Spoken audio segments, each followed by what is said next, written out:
अब तक हमने देखा कि पंचायत के फैसले के अनुसार घर की सारी औरतें खंडन में रह रही हैं। अब देविका के सामने सबसे बड़ी चुनौती ये है कि घर की औरतों को आत्मनिर्भर कैसे बनाया जाए।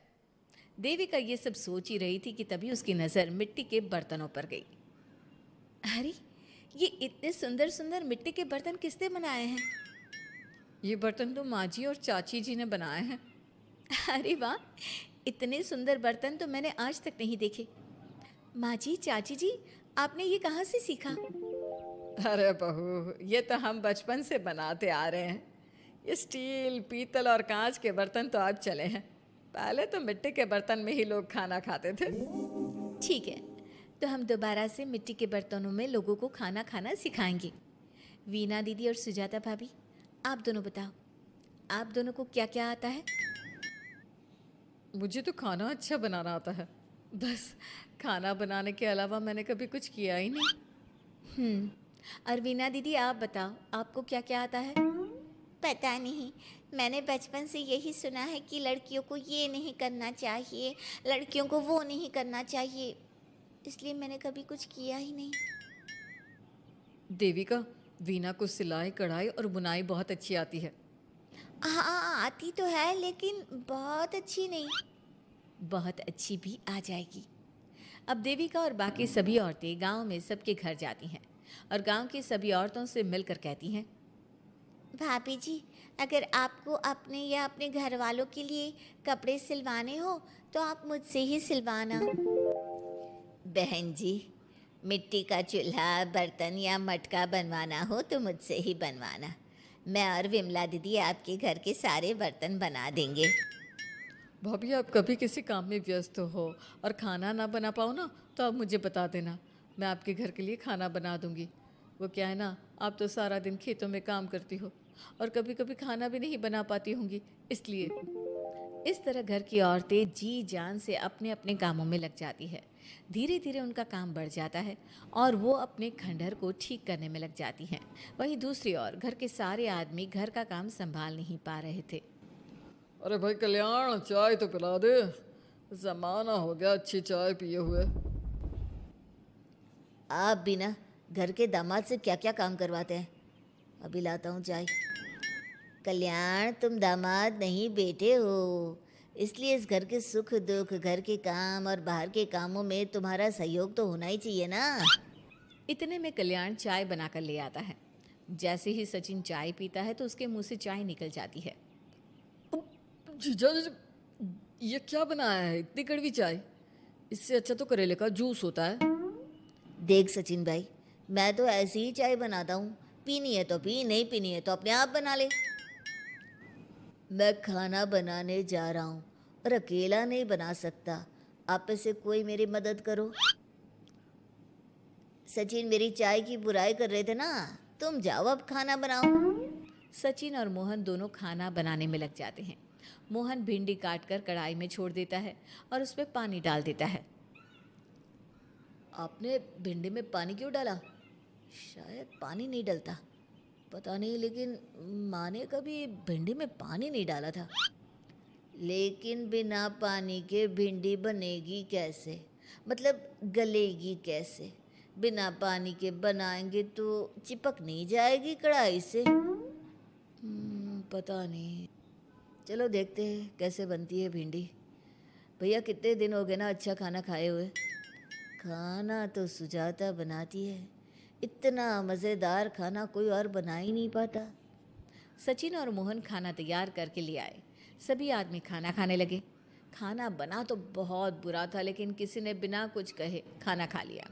तभी जोगिंदर ने कहा, घर की हालत कितनी बुरी हो रही है, जगह जगह जाले लगे हैं। 2 दिन से तो किसी ने झाड़ू भी नहीं लगाई घर की। हाँ, और घर में गंदे कपड़ों के ढेर लगे हैं। मेरे पास तो यह आखिरी कुर्ता ही बचा है पहनने के लिए। कल्याण, मोहन, तुम किसी नौकर को रख लो ना। हमने 1-2 लोगों से बात की थी नौकर के लिए, लेकिन कोई घर में काम करने के लिए तैयार ही नहीं है। गांव के सभी लोग खेतों में ही मजदूरी कर रहे हैं। घर के सभी आदमी घर के काम में लगे रहते हैं, तो वो अपने खेतों पर भी ध्यान नहीं दे पाते और उन्हें हर महीने आर्थिक रूप से नुकसान उठाना पड़ता है। धीरे धीरे उनके घर की हालत खराब होने लगती है। एक दिन कल्याण सबसे कहता है, घर को तो औरत ही संभाल सकती है, हमारे बस का नहीं है घर संभालना। हमें किसी तरह से उस सब को वापस इस घर में लाना ही होगा। अरे कल्याण बेटा, पंचायत का फैसला था कि औरतें हमसे माफ़ी मांगे, लेकिन उन्होंने माफ़ी नहीं मांगी। अब हम उन्हें बुलाने गए तो उल्टा हमें ही अपनी अपनी पत्नियों से माफ़ी मांगनी पड़ेगी। हमें कोई ऐसा रास्ता निकालना होगा कि वो मजबूर हो जाए हमारे पास आने के लिए। बापू, उन सभी ने अपने अपने काम शुरू कर दिए हैं, क्यों ना हम सबके काम में नुकसान कर दें, इससे वो मजबूर हो जाएंगे हमारे पास आने के लिए। भैया, ये कैसी बात कर रहे हो? इससे वो मजबूर नहीं होंगी बल्कि और भी ज़्यादा गुस्सा हो जाएंगी। मैं तो बोल रहा हूँ शराफत से जाकर माफ़ी मांग लेते हैं। मुझे यकीन है कोई माफ़ करे ना करे, माँ तो ज़रूर हमें माफ़ कर देंगी। नहीं सचिन, अगर हमने माफ़ी मांगी तो ये सारी औरतें हमारे सर पर चढ़कर नाचेंगी। हमें इनके सामने छोटा नहीं होना है। मोहन, कल्याण, तुम दोनों आज से ही काम शुरू कर दो। बस फिर क्या था, घर के सभी आदमी लग गए काम पर। मोहन और कल्याण रात को खंडहर में पहुंचे और उन्होंने सारे मिट्टी के बर्तन तोड़ दिए। उसके बाद वीना ने जो कपड़े तैयार करके रखे थे वो सारे कपड़े उन्होंने फाड़ दिए। सुबह जब घर की औरतों ने ये सब देखा तो परेशान हो गई। अरे, ये सारे बर्तन किसने तोड़ दिए? माँ, किसी ने मेरे सिले हुए कपड़े ही फाड़ दिए। ये हरकत कौन कर सकता है? और कौन करेगा भाभी, ये सब उन आदमियों की हरकत है। जब किसी तरह से हमें झुका नहीं पाए तो हमारे काम बिगाड़कर हमें परेशान कर रहे हैं। सभी औरतें दुगनी तेजी से काम में लग गई। उन्होंने दिन रात मेहनत की और उस खंडहर को महल की तरह बना दिया। उनके काम की तारीफ सुनकर दूर दूर के गांव से लोग आने लगे और उनसे अपना काम करवाने लगे। एक दिन सभी औरतें बैठकर खाना खा रही थी, तभी विमला ने देविका से कहा, देविका, हम कभी सोच भी नहीं सकते थे कि हम अपनी मेहनत से अपने लिए इतना बड़ा और इतना अच्छा घर बना लेंगे। देविका बहू, आज हमें इस बात का एहसास हो रहा है कि हम तो सिर्फ सांस ले रहे थे, जीना तो हमें तुमने सिखाया है। मुझे तो अब भी यकीन नहीं हो रहा कि मेरे पति की पहचान के अलावा भी मेरी कोई पहचान है।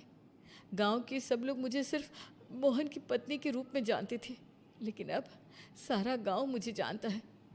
देविका, मैं कुछ ही दिन में इस गांव में एक अच्छा सा होटल खोलूंगी। और मैं एक बुटीक खोलूंगी। मैं यहाँ गांव की लड़कियों के लिए एक स्कूल खोलना चाहती हूँ, यही मेरा सपना है। सभी औरतें खाना खाकर सो जाती है। रात बहुत ज़्यादा हो गई है, लेकिन देविका को नींद नहीं आ रही थी। तभी उसे किसी के कदमों की आवाज़ सुनाई दी। पहले तो देविका थोड़ी डर गई, लेकिन उसने हिम्मत करके उठकर देखा तो उसके सामने सचिन खड़ा था। सचिन, तुम यहाँ क्या कर रहे हो? कहीं तुम मेरा कोई नुकसान तो करने नहीं आए? मेरे पास तो किताबों के अलावा कुछ नहीं है, फाड़ना चाहो तो फाड़ सकते हो। देविका, मैं तुम्हारा कोई नुकसान करने नहीं आया हूँ, बस तुमसे माफ़ी मांगने आया हूँ। क्या? रात के अंधेरे में चोरों की तरह तुम मुझसे माफ़ी मांगने आए हो?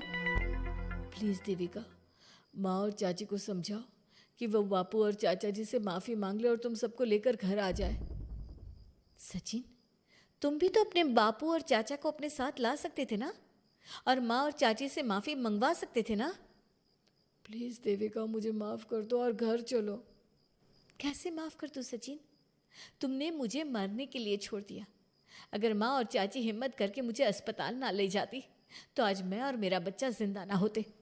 ना तुम मुझे अस्पताल में देखने आए और ना ही अस्पताल से आने के बाद मेरा हाल चाल पूछा।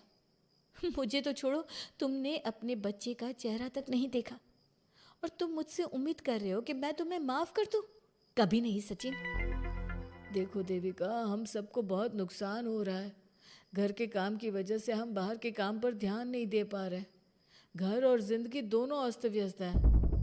वो इसलिए कि तुम सब आदमी संगठित नहीं हो, अपना दिमाग और ऊर्जा हमें परेशान करने में लगा रहे हो। और हम औरतें संगठित हैं, हम अपना दिमाग और ऊर्जा अपनी प्रगति में लगा रहे हैं। इसलिए हमने खंडहर को भी महल की तरह कर दिया और तुम्हारी हवेली खंडहर की तरह लगती है। सचिन देविका से बार बार माफ़ी मांग रहा है। क्या सचिन को अपनी गलती का सच में पछतावा है, या फिर ये घर के आदमियों की कोई नई चाल है? ये जानने के लिए आपको हमारे आने वाले एपिसोड का इंतज़ार करना होगा। और हाँ, कमेंट करके हमें ये भी ज़रूर बताइए कि क्या देविका को सचिन को माफ़ कर देना चाहिए? क्या उसे सब कुछ भूल कर सचिन के साथ अपना घर बसाना चाहिए, या फिर सचिन को भूल जाना चाहिए?